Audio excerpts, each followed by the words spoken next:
በመጋቢት ወር አጋማሽ ላይ የሚከሰቱ አውሎ ነፋሶች በአሜሪካ ምድር አዲስ ባይሆኑም የ2026ቱ ግን ከመቼውም ጊዜ በበለጠ መልኩ የምድሪቱን ሰላም የነሳና ታሪክ የማይረሳው ታላቅ መቅሰፍት ሆኖ ተመዝግቧል። ከአውሮፓውያኑ መጋቢት 13 ጀምሮ ምልክቶችን ማሳየት የጀመረውና በመላው አሜሪካ ከ100 ሚሊዮን በላይ ሰዎችን ለስጋት የዳረገው ይህ ግዙፍ ማዕበል በተለይም ሰኞ መጋቢት 16 ቀን በዋሽንግተን ዲሲና በአካባቢዋ ባሳየው አስፈሪ ገጽታ የዓለምን ትኩረት ስቧል። ሰማዩ በድንገት መልኩን ቀይሮ ደመናው የጥፋት መልእክተኛ ይመስል በከተማዋ ላይ ሲያንዣብብ የኃያሏ ሀገር የፖለቲካ ማዕከል የሆነችው ዋሽንግተን ዲሲ በታሪክ ታይቶ በማይታወቅ የጭንቀት ማዕበል ውስጥ ሰጥማ ውላለች። ይህ ክስተት ተራ የአየር ሁኔታ ለውጥ ሳይሆን የምድር ንጥረ ነገሮች ተቃርነው የቆሙበትና ሰማይና ምድር የተላተሙበት የታሪክ ምዕራፍ ይመስላል። የአየር ሁኔታ ትንበያ ማዕከል ወይም ስቶርም ፕሬዲክሽን ሴንተር የሀገሪቱን ዋና ከተማና አካባቢዋን በደረጃ 4 ውስጥ ማካተቱ ነገሩ ቀልድ እንዳልሆነ ለሁሉም ግልጽ አድርጎታል።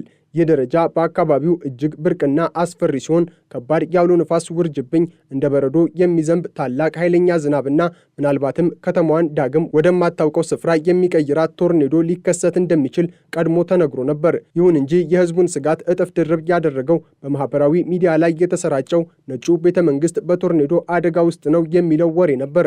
ምንም እንኳን እስከ እሁድ ምሽት ድረስ ለነጩ ቤተ መንግስት የተለየ የቶርኔዶ ማስጠንቀቂያ ባይሰጥም ሰኞ ከሰዓት በኋላ ሊከሰት የሚችለው የጥፋት መስመር ግን የፕሬዝዳንቱን መኖሪያ ጨምሮ መላውን ዲሲ ሊያዳርስ እንደሚችል የሜትሮሎጂ ባለሙያዎች በከፍተኛ ስጋት ሲናገሩ ተደምጠዋል። የዋሽንግተን ዲሲ ጎዳናዎች ጭር ያሉና ጭንቀት የወረሳቸው ሆኖ ታይተዋል። ሰማዩ ደግሞ የቁጣ መጋረጃ ይመስል በጥቁርና በአረንጓዴ ደመና ተሸፍኖ የከተማዋን ነዋሪዎች በፍርሃት ቆፈን አሰርቷል። የአየር ሁኔታ ተመራማሪው ታይለር ሮይስ የሁኔታውን አሳሳቢነት ሲገልጹ ይህ ማዕበል ተከታታይ የሆኑ የጥፋት ምቶችን ነው የሚሰነዝረው ብለዋል። ከበረዶ ማዕበል ጀምሮ እስከ አስፈሪው የቶርኔዶ ንፋስ ድረስ የያዘው ይህ የተፈጥሮ ኃይል የአሜሪካን ምስራቃዊ ግማሽ ክልል ሙሉ በሙሉ ሽባ የማድረግ አቅም አለው። በዲሲ ሜትሮ አካባቢ የሚኖሩ ሚሊዮኖች ሰኞን በከፍተኛ ስጋት የጠበቁት ሲሆን በተለይም ከሰዓት በኋላ ከ9 ሰዓት እስከ 12 ሰዓት ባለው ጊዜ ውስጥ የሚከሰተው የንፋስና የዝናብ ድብልቅ ጥቃት በመንገድ ላይ ያሉ አሽከርካሪዎችንና እግረኞችን ሕይወት አደጋ ላይ ሊጥል እንደሚችል ታውቆ ነበር። የአየር ሁኔታ ባለሙያው ማይክ ስቲንፎርድ እንደገለጹት አስቀድሞ የተገመተው የጥፋት መስመር ልክ እንደ ሰዓት እረኛ በትክክል በመምጣት የከተማዋን መረጋጋት አናውጦታል። በሰዓት 80 ማይል የሚጓዘው ንፋስ የከተማዋን ረጃጅም ዛፎች እንደ ሳር ቅጠል ሲያወዛውዛቸው፣ የኤሌክትሪክ መስመሮች ሲበጠሱና ብልጭታቸው በጨለማው ሰማይ ላይ ሲታይ ሁኔታው የዓለም ፍጻሜ የመጣ እስኪመስል ድረስ አስፈሪ ነበር። ነገር ግን አደጋው በዋሽንግተን ዲሲ ብቻ የተገደበ አልነበረም። አሜሪካ በአንድ ጊዜ በሁለት ተቃራኒ የጥፋት ኃይሎች መካከል ተወጥራ ሰንብታለች። በአንድ በኩል በሚኒሶታ፣ ዊስኮንሲን እና ሚቺጋን ግዛቶች ውስጥ ከግማሽ ሜትር በላይ የሚደርስ የበረዶ ክምር መንገዶችንና አውሮፕላን ማረፊያዎችን ሲዘጋ፣ በሌላ በኩል ደግሞ በኔብራስካ ግዛቶች ውስጥ የሚነደው ሰደድ እሳት ምድሪቱን ወደ ሲኦልነት ቀይሯታል። በሚኒሶታ ብቻ ከ725 በላይ በረራዎች የተሰረዙ ሲሆን ተማሪዎች ከትምህርት ገበታቸው ተለይተው በቤታቸው እንዲቆዩ ተገደዋል። የዊስኮንሲን የትራንስፖርት ባለስልጣናት መንገዶች የማይታለፉ ሆኗል፣ እባካችሁ ለሕይወታችሁ ስትሉ ከቤት አትውጡ የሚል የእርዳታ ጥሪ የመሰለ ትዕዛዝ ለማስተላለፍ ተገደዋል። ይህ የሰሜን የበረዶ ጥበቃ መላውን ኢኮኖሚያዊ እንቅስቃሴ ያቀዘቀዘው ሲሆን በረዶ በኃይል ከሚነፍሰው ንፋስ ጋር ተዳምሮ የሰው ልጆችን እይታ ወደ ዜሮ አውርዶታል። በዚህ መሃል በፓስፊክ ውቅያኖስ የምትገኘው የሃዋይ ደሴትም ቢሆን ከዚህ መቅሰፍት አላመለጠችም። ለብዙ አስርት ዓመታት ታይቶ በማይታወቅ የዝናብ መጠን የደሴቲቱን መንገዶች ወደ ወንዝነት ተቀይረዋል። ከ130 ሺህ በላይ ቤቶችና የንግድ ተቋማት የኤሌክትሪክ አገልግሎት ተቋርጦባቸው በጨለማ ውስጥ ተውጠዋል። ይህ የሚያሳየው የ2026ቱ ሜጋስቶርም ወይም ግዙፉ ማዕበል ምን ያህል ስፋትና ጥልቀት እንዳለው ነው። ከሃዋይ እስከ ኒውዮርክ፣ ከካናዳ ድንበር እስከ ሜክሲኮ ባህረ ሰላጤ ድረስ አሜሪካ በተፈጥሮ ቁጣ ስር ተንበርክካለች። በሃዋይ የታየው የጎርፍ መጥለቅለቅ የእርሻ መሬቶችንና የመሬት መንደሮችን ጠራርጎ የወሰደ ሲሆን ደሴቱ ከውጭው ዓለም ጋር ያላት ግንኙነት ለተወሰኑ ቀናት ተቋርጦ ለመቆየት ተገዳለች። ዝናቡ ልክ እንደ ፏፏቴ ከሰማይ የሚወርድ ይመስል ነበር። መሬቱ ውሃውን መምጠጥ አቅቶት ወደ አስፈሪ ሐይቅነት ተቀይሯል። ይህ ማዕበል ለምን እንዲህ ኃይለኛ ሊሆን ቻለ ለሚለው ጥያቄ ተመራማሪዎች የሚሰጡት ምላሽ እጅግ አስገራሚ ነው። እንደ ሳይንቲስቶቹ ገለጻ በማዕከላዊና በምስራቃዊ አሜሪካ ያለው የአየር ሙቀት ከመቼውም ጊዜ በላይ ከፍተኛ ሆኖ ሳለ በምዕራቡ ክፍል ደግሞ እጅግ ዝቅተኛ የሆነ ቀዝቃዛ አየር ተከማችቶ ነበር። እነዚህ ሁለት ተቃራኒ ኃይሎች እሳታማ ሙቀትና በረዷማ ቅዝቃዜ ፊት ለፊት ሲጋጩ ቦምብ ሳይክሎን የተሰኘውን አስፈሪ ክስተት ፈጠሩ። ይህ ደግሞ በ24 ሰዓት ውስጥ የከባቢ አየር ግፊትን በከፍተኛ ሁኔታ በመቀነስ ንፋሱ እስከ 80 ማይል በሰዓት ማለትም 130 ኪሎ ሜትር በሰዓት እንዲፈጥንና የጥፋት ኃይሉ እንዲባባስ አድርጎታል። በተጨማሪም የሜክሲኮ ባህረ ሰላጤ ወይም ፕሬዝዳንት ትራምፕ የአሜሪካ ባህረ ሰላጤ ብለው የሰየሙት የውሃ ሙቀት ከመደበኛው በ2 እስከ 4 ዲግሪ ፋራናይት ከፍ ማለቱ ለማዕበሉ ተጨማሪ ነዳጅ ሆኖታል። የውቅያኖሱ ትኩሳት ወደ ላይ በመትነን ከሰሜኑ ቅዝቃዜ ጋር ሲገናኝ የፈጠረው ኃይል በአንድ ከተማ ላይ የሚወረወር ቦምብ ያህል የጥፋት አቅም ነበረው። በኔብራስካ ግዛት የታየው ሁኔታ ደግሞ የፊልም ትዕይንት እንጂ እውነት አይመስልም ነበር። በሰዓት 60 ማይል በሚጓዝ ነፋስ የታገዘው ሰደድ እሳት ከ700 ካሬ ማይል በላይ የሚሆን የግጦሽ መሬትና ሰፈራን አመድ አድርጓል። የአደጋ ጊዜ ሰራተኞችና ብሔራዊ ጥበቃ ሰራዊት እሳቱን ለመቆጣጠር ቢረባረቡም የንፋሱ ፍጥነት ግን እሳቱን እንደ ነብር እያስፈነጠረው ወደማይፈለጉ ስፍራዎች ያሰራጨው ነበር። በዚህ እሳት ምክንያት የሰው ሕይወት የጠፋ ሲሆን የክልሉ አስተዳዳሪዎች ሕዝቡ በአስቸኳይ አካባቢውን ለቆ እንዲወጣ ትዕዛዝ አስተላልፈዋል። እሳቱ ሰማዩን ወደ ቀይ ቀለም የቀየረው ሲሆን ከሩቅ ሆኖ ለሚመለከተው ሰው ምድሪቱ የምትቃጠል እንጂ ሕይወት ያለባት አትመስልም ነበር። የዱር እንስሳትና ከብቶች የሚገቡበት አጥተው ሲረግፉ ማየት ለብዙዎች ልብ ሰባሪ ትዕይንት ሆኖ አልፏል። ወደ ዋሽንግተን ዲሲ ስንመለስ ሰኞ ከሰዓት በኋላ የታየው ትዕይንት እጅግ አስፈሪ ነበር። ሰማዩ ወደ ጥቁርና ወደ አረንጓዴነት ያጋደለ ቀለም ሲቀየር የከተማዋ ነዋሪዎች ወደ ቤታቸው ለመድረስ የሚያደርጉት ጥረት የትራፊክ ፍሰቱ ተጨናንቆ ነበር። ስኳል ላይን ተብሎ የሚጠራው ረጅሙ የደመናና የንፋስ ሰንሰለት ዲሲን ሲያቋርጥ የህንፃዎች መስኮቶች ሲንቀጠቀጡ፣ ግዙፍ ዛፎች ከመሬት ተነቅለው ሲወድቁና የኤሌክትሪክ መስመሮች ሲበጠሱ ታይተዋል። የነጩ ቤተ መንግስት ደህንነት አካላትና የከተማዋ ፖሊሶች በከፍተኛ ጥንቃቄ ላይ የነበሩ ሲሆን ማንኛውም የቶርኔዶ ምልክት ከታየ ፕሬዝዳንቱና ቤተሰባቸው ወደ ተጠበቀው በከርሰ ምድር ወደሚገኘው መጠለያ ለማዘዋወር ዝግጁ ነበሩ።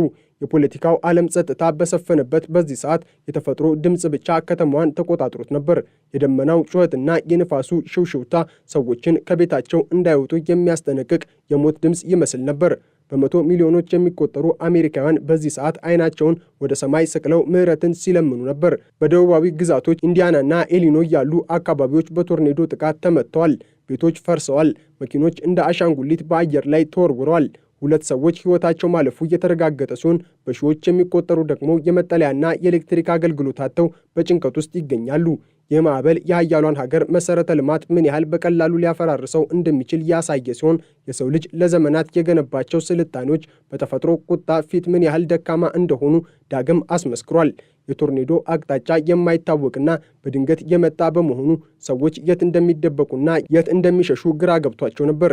ምንም እንኳን የቶርኔዶ አደጋ በቀጥታ ነጩን ቤተ መንግስት ባያፈራርሰውም የማዕበሉ የጎንዮሽ ጉዳት ግን መላውን ዲሲና አጎራባሽ ግዛቶችን ክፉኛ አቁስሏል።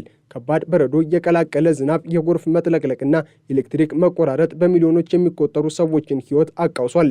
የአየር ሁኔታ ተመራማሪዎች እንደሚሉት ይህ ማዕበል ሰኞ ዕለት ላይ ቢያበቃም ቅዝቃዜው ግን እስከ ረቡዕ ድረስ እንደሚቀጥልና አካባቢው ዳግም ወደ መረጋጋት ለመመለስ ቀናት እንደሚፈጅበት ገልጸዋል። ሰኞ ማታ የዲሲ ነዋሪዎች ከከባድ ነፋስና ዝናብ በኋላ ዳግም የበረዶ ዝናብን ለማስተናገድ ተገደዋል። የሙቀቱ መጠን በድንገት ወደ 30ዎቹ ዝቅ ማለቱ ቀኑን ሙሉ በዝናብ ሲደበደቡ የነበሩትን ነዋሪዎች ወደ ብርድ ቆፈን ውስጥ ከቷቸዋል። የዚህ ማዕበል አስገራሚ ባህሪ የጥፋት አይነቶቹ መለያየት ነው። በአንድ ሰዓት ውስጥ ግዙፍ የበረዶ ድንጋዮች ከሰማይ ሲወርዱ፣ በሌላ ሰዓት ደግሞ የጎርፍ መጥለቅለቅ ይከሰታል።